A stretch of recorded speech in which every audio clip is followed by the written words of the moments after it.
mortals. It is I, Luther, with another episode of Tapes of the Lost.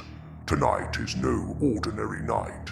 Tonight is Halloween, when the veil between the living and the dead thins to a whisper, and shadows slip quietly into our homes. Masks hide faces, but sometimes they conceal killers. First, we return to 1957. A suburban doorbell rings, and what should have been candy becomes murder. Then to the mid-1970s, when a father laced pixie sticks with cyanide, turning Halloween joy into terror. And finally, to the year 2001, where a young woman in costume stepped into the night and vanished without a trace. 3 stories, 3 shadows, all bound by one night of masks and fear. Listen closely, for on Halloween, the scariest disguise is the one you cannot see.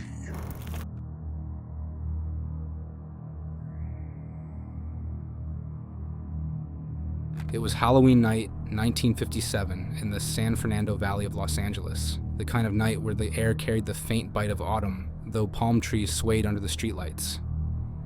Children still roamed the sidewalks dressed as cowboys, witches, and skeletons, their laughter echoing between rows of quiet ranch-style homes. Porch lights flickered on, pumpkins glowed, and the familiar call of trick or treat floated through the darkened streets. Inside one of those houses lived Peter and Betty Fabiano. To outsiders, they seemed like a picture of suburban normalcy. Peter, a hard-working hairstylist and businessman, was meticulous about his image. Neat suits, polished shoes, sharp haircuts. Betty, striking and social, played the role of a mid-century wife, charming neighbors and hosting parties. Together, they looked the part of post-war success, but beneath the polished veneer, tensions lingered. That night, as the last of the children drifted home and the streets grew quiet, the Fabianos prepared for bed. Just past midnight, a sharp knock at the door broke the stillness. Peter, irritated at the interruption, padded downstairs to answer. When the door swung open, the figure standing on the porch must have seemed strange, even unsettling. A person in men's clothing, a mask hiding their face, gloves concealing their hands. In one hand, a paper trick-or-treat bag sagged with weight. From behind, the disguise came a low murmur. Trick or treat. Before Peter could move, a flash erupted. The crack of a revolver split the silence. The bullet tore into Peter's chest. He staggered backward, collapsing into the hallway as the masked figure fled into the night. Betty's scream pierced the air. She rushed down the stairs to find her husband gasping, blood soaking his shirt, his life slipping away. Neighbors, startled awake, called the police. Halloween had turned to horror. Los Angeles detectives arrived quickly. At first glance, the case baffled them. Nothing had been stolen. The door had not been forced. The attack was deliberate, almost theatrical. A disguise, a single shot, a clean escape.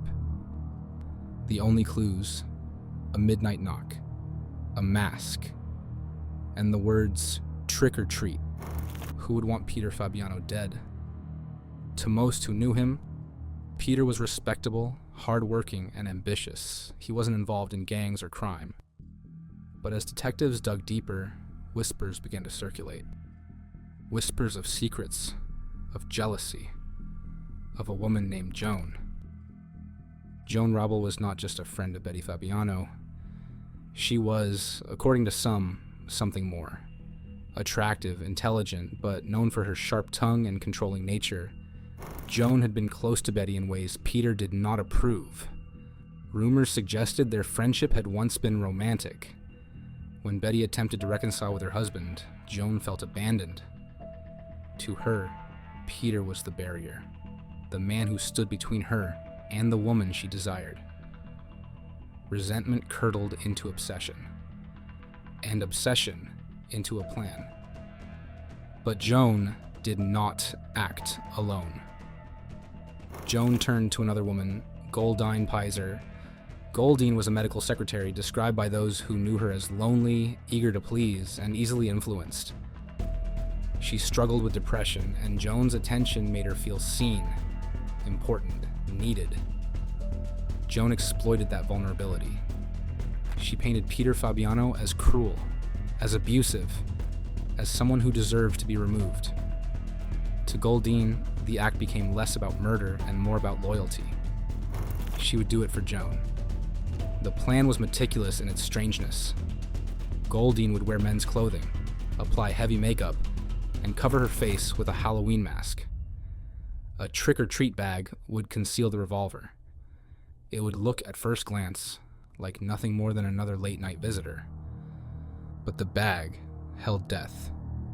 Halloween came, and Joan drove Goldine to the Fabiano's home. The neighborhood was quiet, most porch lights already dark. Joan waited in the car as Goldine, trembling but resolute, approached the door. Inside, Peter was preparing for bed. When the doorbell rang, he descended the stairs, unaware that his fate was waiting on the other side. "Trick or treat," Goldine whispered through the mask. The shot rang out. Peter fell. Betty screamed, and in the chaos, Goldine fled to the waiting car. Joan drove them away into the night, her plan complete. But satisfaction was short-lived. Detectives soon connected the dots. Neighbors recalled seeing a strange car idling near the Fabiano house. Witnesses described Joan's jealous streak. Rumors of her relationship with Betty surfaced. When questioned, inconsistencies piled up. The real break came when investigators tracked the revolver back to Goldine. Under pressure, Goldine cracked. She confessed to pulling the trigger, but pointed to Joan as the mastermind. Her statement stunned the court. She had been manipulated, brainwashed by Joan's influence. She had not even known Peter personally. Her motive was loyalty, desperation, and blind obedience. In the courtroom, the sordid tale unraveled before the public. Reporters seized on every salacious detail. The secret affair, the jealous rage, the bizarre Halloween disguise. It was a murder born not of greed or robbery, but of passion and betrayal. The defense painted Goldine as a pawn, too unstable to resist Joan's coercion. Joan, in turn, denied manipulating anyone. But the jury saw through the facade. Both women were convicted of second-degree murder. Joan Rebel and Goldine Pizer were sentenced to prison. For Betty, the aftermath was devastating. She had lost her husband in the most brutal way, and now her private life was splashed across headlines. Neighbors whispered about her alleged relationship with Joan, questioning her role in the tragedy. Though never implicated in the murder itself, Betty faced humiliation and suspicion. She withdrew from public life, moving away from the valley. To many, she became a tragic figure, a woman caught between two relationships, whose divided loyalties had inadvertently set the stage for murder. The Los Angeles press devoured the case. Headlines branded it the trick-or-treat murder, a sensational label that captured the bizarre nature of the crime. Editorials painted Joan as a manipulative femme fatale, Goldine as a weak-willed accomplice, and Betty as the tragic center of a scandal. For suburban families, the case shattered illusions of safety. If a man could be gunned down at his own front door on Halloween night, what did that say about the sanctity of home? Goldine Pizer served her sentence quietly. After her release, she lived a largely private life, rarely speaking of the case again. Those who knew her later said she seemed haunted, burdened by guilt. Joan Rebel, ever defiant, refused to admit wrongdoing. After serving her time, she disappeared from public records, fading into obscurity. The Fabiano case never reached the level of infamy of other mid-century crimes, but it remained an unsettling reminder that even in suburban neighborhoods, darkness could slip through the door, disguised as a trick-or-treater. In true crime circles, the trick-or-treat murder is remembered as one of the earliest examples of Halloween turning deadly in modern American history. It combined all the elements of noir: obsession, jealousy, betrayal, and a crime, staged with eerie theatricality. The image lingers still, the midnight knock, the whispered words, and the fatal shot that followed. A crime born not of strangers, but of intimacy. A reminder that sometimes the person behind the mask is closer than we think.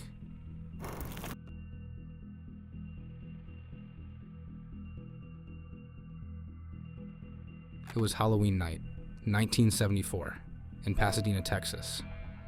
Suburban streets were alive with children dressed in plastic masks and polyester costumes, their jack-o'-lantern buckets swinging as they ran from house to house.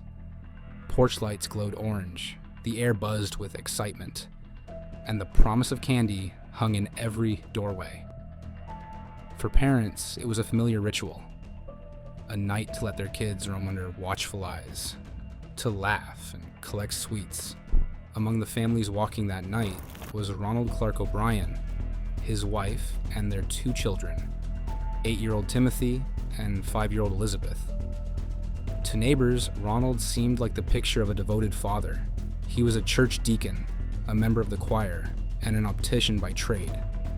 He carried himself as a respectable man of faith, but beneath the veneer of middle-class respectability lay debt, desperation, and a plan so cold it would stain Halloween for decades. Ronald joined another neighborhood father, Jim Bates, and together they escorted their children door to door. At one house, no one answered. The children, eager to keep moving, ran ahead. Ronald lingered behind. Minutes later, he caught up with the group, holding a handful of giant pixie sticks, brightly colored tubes of powdered sugar candy.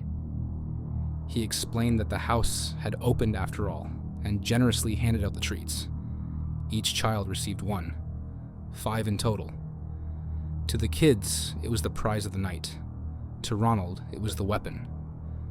When the families returned home, the children poured their candy onto the floor, trading and sampling their haul. Timothy, tired from the night, asked for a piece before bed. Ronald handed him the pixie sticks. The tube was difficult to open, sealed tighter than usual. Ronald helped tear it loose, watching as his son poured the sweet powder into his mouth. Almost immediately, Timothy gagged. The taste was bitter, chemical. Moments later, he began vomiting violently. His little body convulsed. His parents panicked, rushed to the hospital. But it was too late. Timothy O'Brien was pronounced dead before the night was over. News of Timothy's death spread like wildfire. Parents were terrified. The very nightmare that had haunted Halloween lore, poisoned candy from strangers, appeared to have come true. Police scrambled to act. That night, officers swept through the neighborhood, knocking on doors, collecting candy bags from panicked parents. Families sat at kitchen tables, dumping sweets into piles, scanning for tampering. The community held its breath, afraid the nightmare would claim more children. The search revealed 4 unopened pixie sticks, the same kind Ronald had distributed. Each one had been meticulously resealed with staples. Inside, investigators discovered potassium cyanide, a lethal chemical. Had the children eaten them, more deaths would have followed. At first, suspicion fell on local residents. Was there a neighborhood madman lacing candy? Rumors spread. Parents clutched their children tighter. For 24 hours, Pasadena lived in terror. But detectives began to notice cracks in Ronald's story. Ronald claimed he had received the pixie sticks from a house where no one had initially answered the door. But when police canvassed the neighborhood, every resident was accounted for, and none admitted handing out candy that night. Detectives pressed Ronald harder. His story shifted. He couldn't clearly identify the house. His account grew vague, inconsistent. Meanwhile, investigators began digging into his personal life. What they found shocked them. Ronald was drowning in debt, more than $100,000, an enormous sum in the 1970s. He was months behind on his car payments. His house was in danger of foreclosure. His job as an optician was unstable. Even more alarming, in the months before Halloween, Ronald had quietly taken out multiple life insurance policies on his children. $10,000 here, $20,000 more there.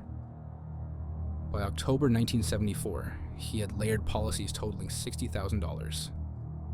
The last policy had been finalized only weeks before Timothy's death. The picture grew darker. Ronald's colleagues reported that he had spoken about cyanide, how much it would take to kill, how it worked. A chemical supply company confirmed that Ronald had come in asking about purchasing the poison, but left when told he needed a license. Then came the most damning piece of evidence. Within days of Timothy's death, Ronald called the insurance company to claim the payout. To prosecutors, the motive was undeniable. Ronald had poisoned his son for money. He had laced 5 pixie sticks with cyanide to cover his tracks, hoping random neighborhood children might also be poisoned to make it look like a stranger's crime. By chance, Timothy had been the only one to eat his. The trial opened in May 1975. The courtroom was packed with reporters, neighbors, and horrified parents. Ronald O'Brien sat stiffly at the defense table, glasses perched on his nose, his demeanor calm, almost clinical. Prosecutors wasted no time. They told jurors they would see the face of greed. A man so desperate for money, he sacrificed his own son. They described the meticulous preparation. The insurance policies, the attempted cyanide purchase, the resealed candy tubes. They painted O'Brien not as a desperate man, but as a cold strategist. Witness after witness took the stand.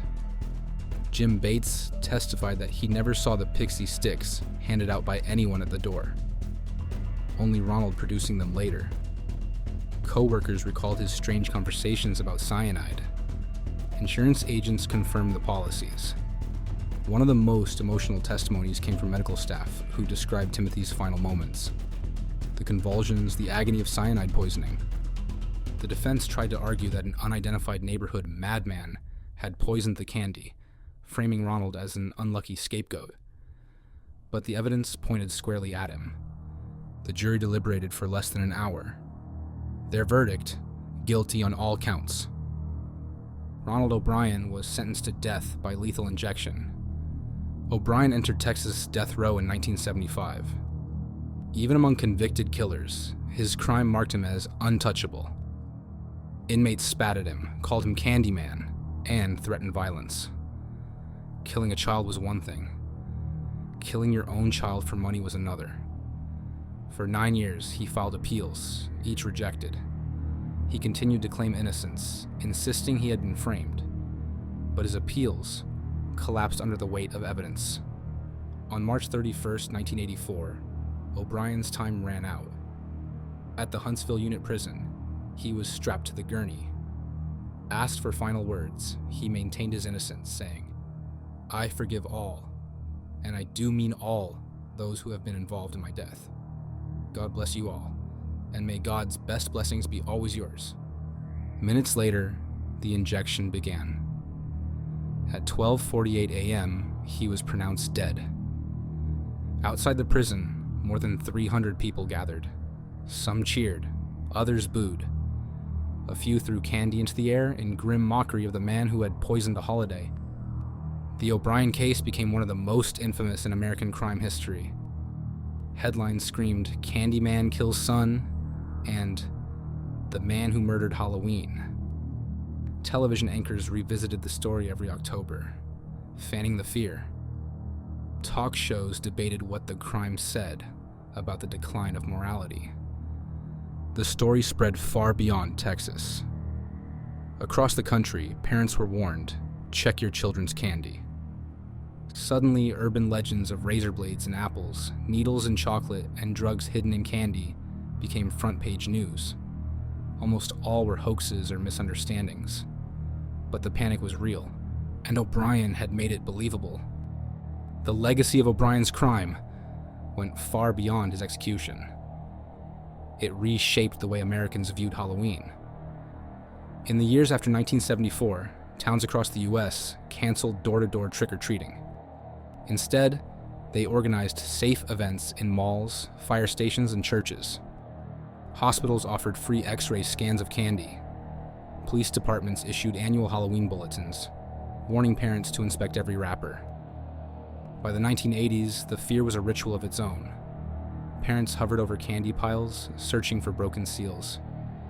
News stations ran Halloween safety segments every year, and though studies later showed there was almost no evidence of strangers poisoning candy, the myth had taken root.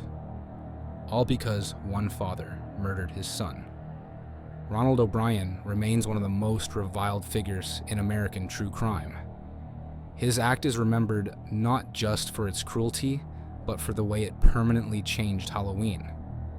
Every time a parent checks a candy bar, every time a police department issues a safety reminder, every time a school hosts a trick-or-treat alternative, the shadow of Ronald O'Brien lingers. Halloween is meant to be a night of masks, of harmless scares. But in 1974, one father turned it into a weapon. And from that night on, the phrase trick or treat carried not just joy, but fear.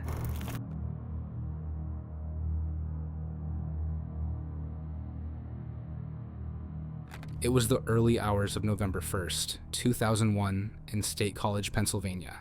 The small town that surrounded Penn State University was quiet, the streets emptying after a night of Halloween parties. On campus, students had traded textbooks for costumes and candy, slipping into the crisp autumn air for one last night of revelry, before winter crept in. Among them was 21-year-old Hyun Jong Song, better known to her friends as Cindy. Cindy was born in South Korea in 1980. At 15, she moved to the United States to live with relatives in Virginia, adjusting to a new language, a new culture, and the struggles of being far from her parents. She worked hard in school, eventually enrolling at Penn State University. By 2001, she was a senior majoring in integrative arts, with dreams of working in fashion or design. She loved shopping, makeup, and music. Her apartment was decorated with posters, cosmetics, and the small comforts of independence. Friends remembered her as outgoing, stylish, and always ready for a laugh. She was also diligent. She held down 2 part-time jobs while balancing classes, determined to succeed. Halloween was one of her favorite nights of the year, a chance to dress up, escape the stress of school, and enjoy herself. On October 31st, Cindy dressed in a pink Playboy bunny costume, bodysuit, ears, fishnets. Photos showed her smiling, playful, embodying the spirit of the holiday. She spent the night with friends, drinking, dancing, and hopping between parties. By the time the night wound down, she was tipsy but cheerful. Around 4 a.m., 2 friends drove her home to her apartment at the State College Park complex. She stepped out carrying her purse and a bag of Halloween candy. She waved, laughed, and walked toward her door. That was the last confirmed sighting of her. When Cindy didn't answer calls the next day, concern spread quickly. A friend checked her apartment. Inside, her purse, keys, and phone were left behind. On the bathroom counter sat her false eyelashes, part of her costume. The evidence suggested she had returned home, begun getting ready for bed, and then disappeared. No forced entry, no broken locks, no obvious signs of struggle. It was as though she had been plucked from her life in silence. Police mobilized quickly. State College, though a bustling college town, wasn't known for violent crime.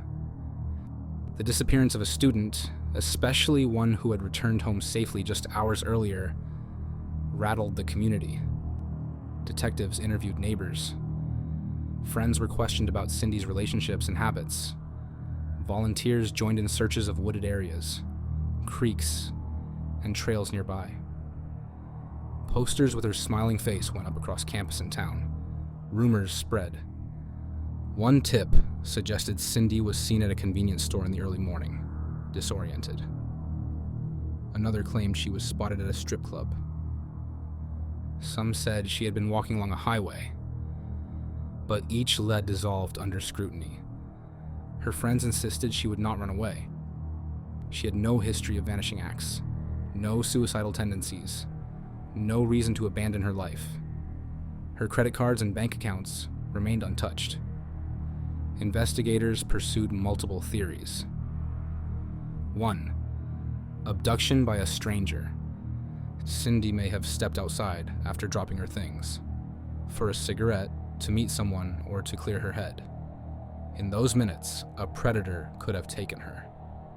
State College had stretches of isolated road and wooded areas, even within walking distance of her apartment. 2. Human trafficking.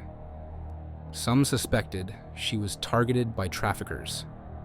The early 2000s saw increased awareness of human trafficking, and Cindy, young, attractive, and alone, could have been a victim. Yet no evidence supported this theory. 3. Connection to Hugo Selensky. This was the most chilling lead. In 2003, police raided the home of Hugo Selensky in Luzerne County, Pennsylvania. In his backyard, they discovered a mass grave with multiple human remains. Selensky was eventually convicted of 2 murders, but suspected in many more. During investigations, a police informant claimed that Selensky's associates had abducted a young Asian woman fitting Cindy's description, possibly luring her from her apartment and killing her. But the claim was never proven. No physical evidence tied Selensky to Cindy. Still, her name remains linked to him in speculation. 4th voluntary disappearance. A final theory suggested Cindy left on her own, depressed or overwhelmed. But her friends and family strongly rejected this. She was making plans for the future, had no history of mental illness, and nothing in her life indicated she wanted to vanish. Cindy's disappearance drew heavy media attention in Pennsylvania. The eerie timing, a college student vanishing on Halloween night, gave it a haunting quality. National outlets briefly picked it up, framing it as the Halloween mystery. Her family, devastated, pleaded for answers. Her mother in South Korea endured the agony of distance, unable to join the searches, but calling for justice. Her friends organized vigils on campus, lighting candles, posting flyers, and speaking to the press. They refused to let her memory fade, but as weeks turned into months, coverage slowed. Without new leads, Cindy's case slipped into the cold case files. Over 2 decades later, Cindy's fate remains unknown. Investigators still list her case as open, but no body has been found, no suspect charged. Theories continue online, with amateur sleuths revisiting timelines, rumors, and Selensky's crimes. But the trail has grown cold. The cruel reality of Cindy's story is its silence. Unlike solved crimes, where families can grieve with answers, Cindy's loved ones are trapped in endless uncertainty. On Halloween, the world celebrates the idea of fear. Children scream at plastic skeletons. Teenagers chase thrills in haunted mazes. Adults dress themselves as devils and ghosts, laughing in the dark. But the real darkness does not wear a mask from the costume shop. It wears faces we know. It waits in places we feel safe. So remember these stories, mortals. When you hear a knock at the door, when you reach into a candy bag, when you walk home beneath the cold October moon, consider that the true monsters are not hiding in shadows. Happy Halloween.